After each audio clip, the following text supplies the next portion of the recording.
ఇండియాలోనే number 1 varicose veins hospital Avis vascular centre. రెండు తెలుగు రాష్ట్రాలు, భారతదేశమే కాదు ప్రపంచ వ్యాప్తంగా కూడా ఖైరతాబాద్ గణేశుడికి ఒక ప్రత్యేకమైనటువంటి స్థానం ఉంటుంది. ఎప్పుడు గణేష్ నవరాత్రులు వచ్చినా కూడా ప్రతి ఒక్కరూ వీలైనంత వరకు ఖచ్చితంగా వెళ్ళి హైదరాబాద్లో ఉన్నటువంటి ఖైరతాబాద్ గణేష్ దర్శనం చేసుకుంటుంటారు. ఇక్కడ వాళ్లే కాదు, చుట్టుపక్కల రాష్ట్రాల వాళ్ళు కూడా వచ్చి ఇక్కడ దర్శనం చేసుకోవటం ఆనవాయితీగా ఉంటుంది. ఈ సంవత్సరం అంటే ప్రతి సంవత్సరం కూడా వీళ్ళు ఒక థీమ్ని తీసుకొని గణేష్ని తయారు చేస్తూ ఉంటారు. ఈ సంవత్సరం కూడా మనం చూడొచ్చు, శ్రీ విశ్వశాంతి మహాశక్తి గణపతిని తయారు చేశారు.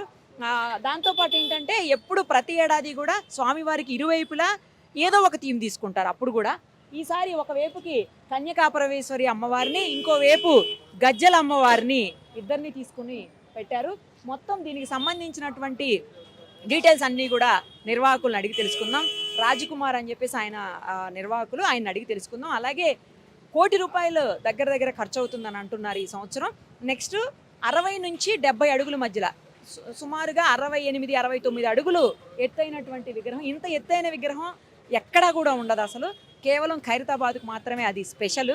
ఒక్కసారి మరిన్ని వివరాలు ఆయన అడిగి తెలుసుకుందాం. అలాగే ఇది 1952లో ఏమో స్టార్ట్ అయింది. సో అప్పటి నుంచి కూడా ఎలా విగ్రహాలు, ఏ రకమైనటువంటి విగ్రహాలని ఇక్కడ అంటే ఎలాంటి థీమ్స్ తోటి ప్రతిష్ఠించారు, ప్రతి సంవత్సరం ఎలా పూజలు చేస్తున్నారో కూడా మనం అడిగి తెలుసుకుందాం. రాజకుమార్ గారు, ఈ సంవత్సరం మన ఖైరతాబాద్ గణేశుడిని ఎన్ని అడుగుల ఎత్తులో పెడుతున్నారు, అలాగే ఈ సంవత్సరం థీమ్ ఏం తీసుకున్నారు? ఎందుకంటే ఖైరతాబాద్ గణేష్ కేవలం రెండు తెలుగు రాష్ట్రాల్లో కాదు, ప్రపంచవ్యాప్తంగా కూడా పేరున్నటువంటి గొప్ప దేవుడు. సో అలాంటి దేవుడికి ఈ సంవత్సరం మీరు ఏం చేయబోతున్నారు, మొత్తం చెప్పండి. ఈ వినాయకుని ఎత్తు 69 అడుగుల అంటే 60 అడుగుల పైన ఉంటుంది. మరి ఇంతకుముందు చెప్పారు ఈ వినాయకునికి భారతదేశం కాదు ప్రపంచం మొత్తం పేరుందని. సో కాబట్టి ఆపరేషన్ సింధూర్ తర్వాత మన భారత ప్రజలే కాదు యావత్ ప్రపంచం కూడా శాంతియుతంగా ఉండాలి, ప్రజలంతా సుఖశాంతులతో ఉండాలనే ఉద్దేశంతో ఈ సంవత్సరము విశ్వశాంతి మహాశక్తి వినాయకుని ఎంచుకున్నాము. మహాశక్తి వినాయకుడు మరి ఒకవైపు వాసవి కన్యక పరమేశ్వర అమ్మవారు, మరోవైపు గజ్జలమ్మవారు. ఈ గజ్జలమ్మవారు ప్రత్యేక ఏంటంటే వినాయకుని పెట్టే బిల్డింగ్లో ఈ అమ్మవారు కూడా ఉండే. మా పెద్దనాన్న గారు శంకరయ్య గారు ఏం చేశారంటే ఈ అమ్మవారికి గుడి కడదామనే ఉద్దేశంతో ఈ అమ్మవారి పక్కకు ఒక ప్లేస్లో ప్రతిష్ఠించి గుడి కట్టడం అనుకున్నారు. అది అన్కంప్లీట్ ఉంది. ఆ అమ్మవారు అమ్మ గజ్జలమ్మవారు. అదేవిధంగా పురి జగన్నాథ స్వామి, ఇంకో వారి టీం అనమాట, సుభద్రాదేవి గారు, బలరాముడు, సుదర్శనుడు. ఇంకోవైపు శ్రీ లక్ష్మీ సమేత హయగ్రీవ స్వామిని ఈ సంవత్సరం భక్తులకు దర్శనమైపోతా ఉన్నారన్నమాట. చాలా ఏంటంటే 70 సంవత్సరాలతో గజ్జలమ్మవారు ఖైరతాబాద్లో వచ్చి వెలిచారు. మరి అదేవిధంగా మరి వాసవి కన్యక పరమేశ్వరుడు ఒరిస్సా కూడా వెళ్ళి అందరు చూడలేరు కాబట్టి మనము పురి జగన్నాథుని కూడా ఇక్కడ తీయడం జరిగిందన్నమాట. చాలామంది ఆ విగ్రహాలు కూడా చూస్తే చాలా అందంగా రెడీ అయ్యాయి విగ్రహాలు కూడా. ఈ సంవత్సరం దాదాపు ఈ సంవత్సరము 82 రోజుల సమయం పట్టింది. మరొక 2 డేస్లో పెయింట్ అయిపోతుంది. 82 రోజులు సమయం పట్టింది. మరి మనం సండే రోజు కూడా ఆగమన్ అనే కార్యక్రమం చేస్తూ ఉన్నాం. ఎందుకంటే ఖైరతాబాద్ యువకులందరూ లేదు మేము ఆగమన్ చేయాలి అనే టైప్లో అంటూ ఉన్నారు. వారి మాట మన్నించి ఖచ్చితంగా చేయాలి. లాస్ట్ ఇయర్ కూడా చేయబోతా ఉన్నాం అన్నమాట. లడ్డు ఏంటంటే తావేశం నుంచి మేము లడ్డు కూడా కొన్ని చిన్న లడ్డు వస్తుంది, పెద్ద లడ్డు వస్తే పంచడం కష్టమవుతుంది కాబట్టి మేమే వద్దని చెప్పాము. బట్ చిన్న లడ్డు చాలా వస్తున్నాయి. మనము వచ్చి ఆ లడ్డు కూడా భక్తులకి పంపిణీ చేయాలనేది ఆలోచన. చూడండి, సుమారు 4 నుంచి 5 రాష్ట్రాల ఆర్టిస్టులు వచ్చారు. తెలంగాణ, ఆంధ్రప్రదేశ్, మరి అదేవిధంగా తమిళనాడు సంబంధించిన మూర్తి గారు, ఒరిస్సా సంబంధించిన జోగారావు గారు, మన మెయిన్ శిల్పి మాత్రం రాజేందర్ గారు, దాంతోపాటు సందీప్ రాజ్ గారు, గణేశోత్సవ కమిటీ అధ్యక్షులు మరి దానం నాగేందర్ గారి ఆధ్వర్యంలో అన్ని కార్యక్రమాలు జరగడం జరుగుతుంది అనమాట. అదే పురికి సంబంధించిన పురి జగన్నాథుడు, సుభద్రాదేవి, బలరాముడు, దాంతోపాటు సుదర్శనుడు, ఈ థీమ్ అనమాట. అక్కడ పురి జగన్నాథ్ థీమ్ అనమాట. అది ఇంకోవైపు వచ్చేసి ఈ రైట్ సైడ్లో వచ్చి వాసవి కన్యక పరమేశ్వర అమ్మవారు, కాళ్ళ దగ్గర పురి జగన్నాథుడు వచ్చి శ్రీ లక్ష్మీ సమేత హయగ్రీవ స్వామి విష్ణుమూర్తి రూపం ఒక అవతారమైన.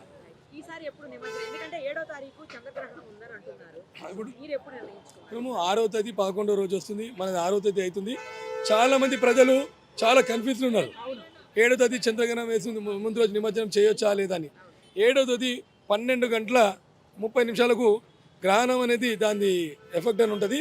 గ్రహణం మాత్రం 7 గంటలకు వస్తున్నది. మధ్యాహ్నం టైంలో 7 గంటలకు ఏదో పంతులు గారు చెప్పిన విధంగా 7 గంటల తర్వాత గ్రహణం అనేది దాని ఎఫెక్ట్ మాత్రం 12 గంటల నుంచి ఉంటుందని చెప్పారు.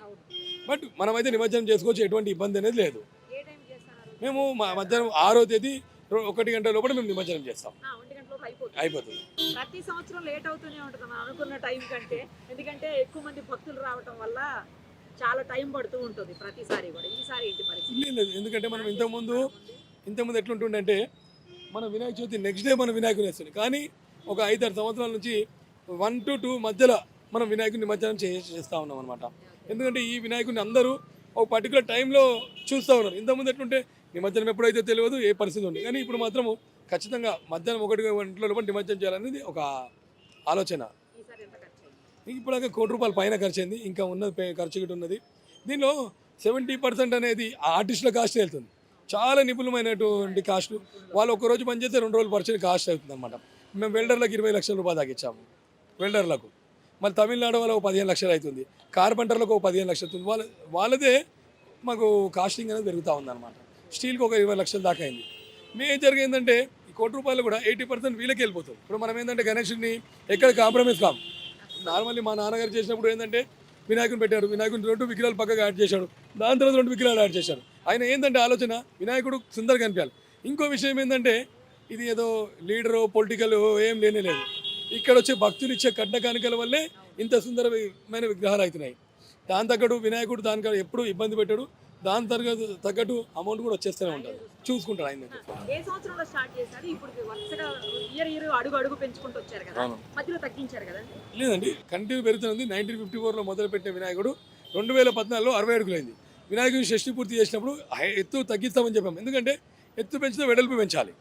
సో మనకున్న రోడ్ ఫెసిలిటీ లేదు కాబట్టి 60 అడుగుల తర్వాత 2024లో 70 అడుగులు చేశాం. 70 అడుగులు చేసినప్పుడు ఏంటంటే 70 అడుగులు 70 ముఖాలు సప్తముఖ మహాశక్తి వినాయకుని ఏర్పాటు చేశాము.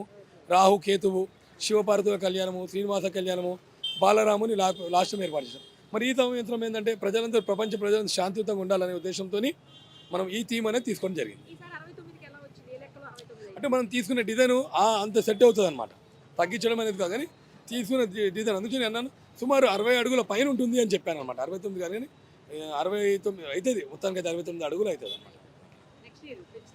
లేదు, ఇది స్టెబుల్ హైట్ ఉంటుందండి. 60 అడుగుల లోపలే అంతే స్టెబుల్ హైటే ఉంటుంది, 60 అడుగుల పైన ఉంటుంది, స్టేబుల్ ఉంటుంది, మధ్యలో ఉంటుంది అంతే. సుమన్ టీవీలో మీ పర్సనల్ అండ్ బిజినెస్ ప్రమోషన్స్ కోసం కింది నెంబర్కి కాంటాక్ట్ చేయండి.